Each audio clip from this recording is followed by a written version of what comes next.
entrant celebrarem els Jocs Florals, una festa per la poesia, la literatura, l'art i l'alegria, plena d'activitats artístiques i culturals que serien el goig de qualsevol jurat.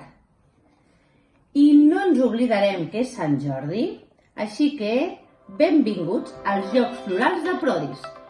Hola, bones! Com ja sabeu, jo sempre estic buscant voluntaris i voluntàries perquè ens vinguin a col·laborar i ajudar. I aquesta vegada pensant, dic, calla, però si els que estan a casa poden també fer de voluntaris i voluntàries, sí, vosaltres!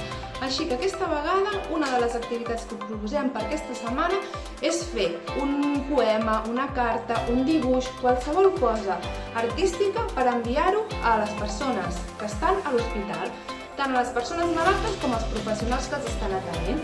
Llavors heu d'agafar paper, bolis, colors, tot el que tingueu a casa, deixar anar la vostra creativitat i començar a fer allò que us vingui de gust fer. Si és una carta, si és un poema i si és un dibuix, un dibuix. Jo, per exemple, he fet aquest. He fet una rosa de Sant Jordi i he posat moltes coses d'ànims al voltant. Doncs he posat lluitar, sigues feliç, una abraçada, si Sant Jordi va vèncer el drac, nosaltres podem vèncer aquest virus, tot de coses. Un altre que he fet una mica més abstracte és aquest. És una platja i m'he deixat anar a la imaginació. Si sou més bons escrivint, doncs podeu fer un poema. Tot el que us vingui de gust fer, m'ho envieu a mi, a la Cristina o a la Ruth a través de les fotos que feu sempre i ho enviarem a l'hospital perquè les persones el dia de Sant Jordi rebin el seu regal.